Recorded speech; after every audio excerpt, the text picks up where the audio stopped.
Another big game in the Big East. This time, Xavier holds off Creighton to remain undefeated in conference play. Hello, everyone. Welcome to Slasher U. I'm your host, Christian Rao, here with my co-host, Steve Beck. We're going to break this game down. I got a lot of questions about this Creighton team. I think we all do. What's going on this year with this squad? But Xavier looking real good. Sean Miller's got this squad looking real fancy. 14-3, sitting number 12 in the nation. I have a feeling we're going to see them in the top 10 come next week, as long as everything looks good this weekend. However, 90-87 in this game. Looked real good. 26 points scored by Boom. Creighton, a lot of really good things from this squad. A lot of good things from Xavier squad. Creighton, a lot of question marks so far this year. We're talking a Creighton team, Steve, that is not only just 500 or worse in conference play, but in all season. We are touching the possibility that they are a 500 team if they lose the next game. This is a team that many, including you and I both, had in the Final Four. I mean, let's just be completely honest. Many of us did. We're not the only ones that are afraid to say we did.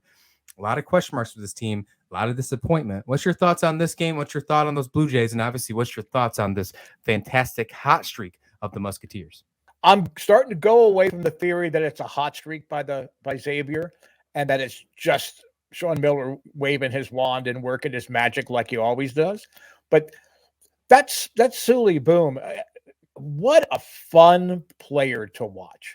He can drill a three. He was 2 for 5, I believe, on this night, but he can drill a three. He's got the range, terrific ball handling skills. He had 8 assists, and he's not afraid. He's just not afraid to drive the lane, no matter who he's going up against. He will drive that lane. He basically played all but 1 minute of this contest. He put up 26 points. And he's the kind of player that Sean Miller loves to have. He can be a little out of control at times, but overall, he's just energy, just pure energy, and he gets the ball into. Now, Fremantle didn't have one of his best games, but Colby Jones, is the backcourt meet for Boom. He had another great night. He was 2 for 4 from 3-point, 9 for 15 from the floor. Guard play. Yeah, a big thing. Jack Nunge, he's just gotten better as the season's gone on. Either I just wasn't paying as much attention as perhaps I should have, which shouldn't be a shock because I'm just not that bright. But he really is an impact player, and he, as much as anybody, I think, has helped drive this Xavier early season rush. And I don't think Xavier's going away now. Xavier's going to be a tough match night in, night out against any of the teams in the Big East. Yeah, we're sitting right now in the middle of January. They're undefeated in the Big East play. Only them and Providence remain that way. Can't wait till that game happens, by the way. Yeah. February 1st, Providence at Xavier. That game's going to be absolutely electric. But yeah, Sean Miller, we talked about it earlier in a segment a few weeks back, I think now. He's got this team back to where we knew Sean Miller could get this team, but we thought it was going to take a lot longer. And it's just not the case. I think the reins are off after all the things going on with what happened in Arizona. And now it seems that Sean Miller's not going to get anything from that, not really going to get in trouble. Maybe some relief has happened. Maybe he's now ready to just go all out with this squad. I don't think that was ever a question to begin with because we know his love for Xavier and the Big East. However, I just think that things have changed now. I think that we have to look at this squad in a different light. I don't know if we have to look at this squad the way we looked at Creighton in the offseason, but maybe we go as far as that. I think maybe we do. I don't know if we're saying that Xavier's the Final Four team. I don't know if I'm willing to go that far yet. No. But I am not afraid to say that they're playing like one at this moment. They just seem to match up against every opponent that they play.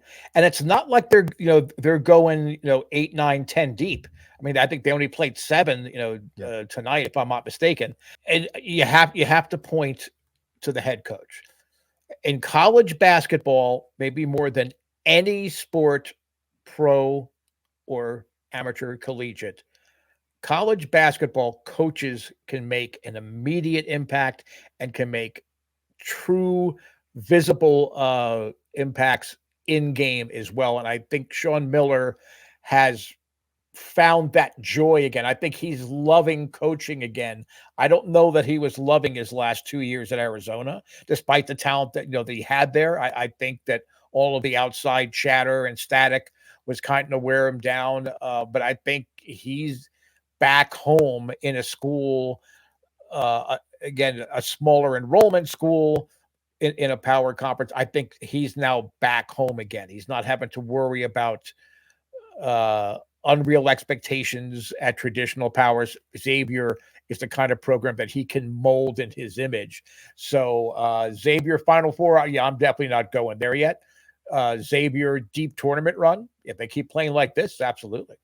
Yeah, absolutely. Well, I mean, they've won the last 10 in a row. They're on a 10-game winning streak, biggest streak in the Big East. Providence just behind them with a 9-game winning streak. Both those teams look fantastic in this one. Again, can't wait to see them play in February. Let's look at the other side, though. Again, a lot of disappointment going on so far on that Creighton Jays. I know you're rocking that hat for them. However, 9-8 on the season so far, 3-3 in Big East play. I was not thinking that we were going to be talking about this Creighton team in the middle of January as a 500 squad.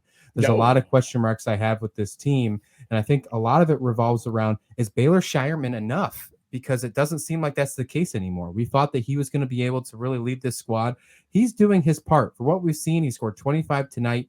There's been some moments where he hasn't really put the points up, so maybe you can't say that he's doing his job completely. However, he did it tonight. He's had some struggles in the past, like Seton Hall last Tuesday. That was rough. UConn wasn't amazing, 11 points, but tonight he really stepped up in this one. Maybe we're not getting the full potential from him, and especially we're not getting the full potential of the rest of this Creighton squad. What needs to be done for them to wake up and get back to the potential that everyone thinks they can be, which at one point this year was a Final Four contender? Yeah, I think Creighton has been shooting in bad luck. For people out there might be wondering, what do I mean? I think that they're getting high percentage shots, and they have been all season. They have just not been consistent in making those shots. So if you're working and your offensive scheme is working and you're getting those good looks and open shots, that's shooting in bad luck. That just means that for whatever reason, ball's not falling for you. And again, Shireman's been inconsistent. Uh, Ryan Nemhart, though he's really not going to be looked at as much as a shooter as he is, driving the offense, and moving the ball around and kind of being the field general.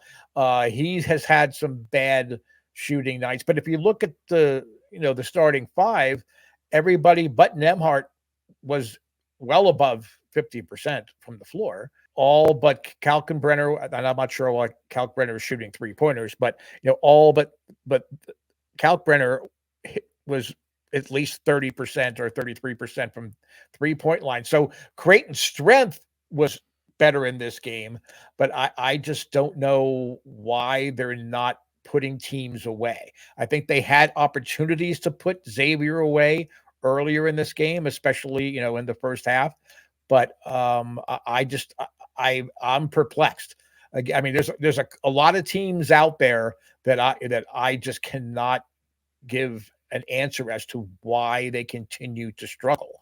We were talking about another Big East game earlier, and UConn suddenly is struggling. It's Creighton's the same thing, but Creighton, it has been for a much longer period of time. UConn is more recent, but Creighton, even in non-conference tournaments and invitationals, they just seem to play well below what their standard would have been coming in the preseason. So, but if Creighton keeps taking the shots, they don't get gun shy, eventually, the odds kind of fall in your favor. There's too much talent, too many good shooters on this team for Creighton to continue to hover around 500 for much longer. Yeah, well, let's see if they move to 500 overall, 9-9, because their next game's not an easy one by any means.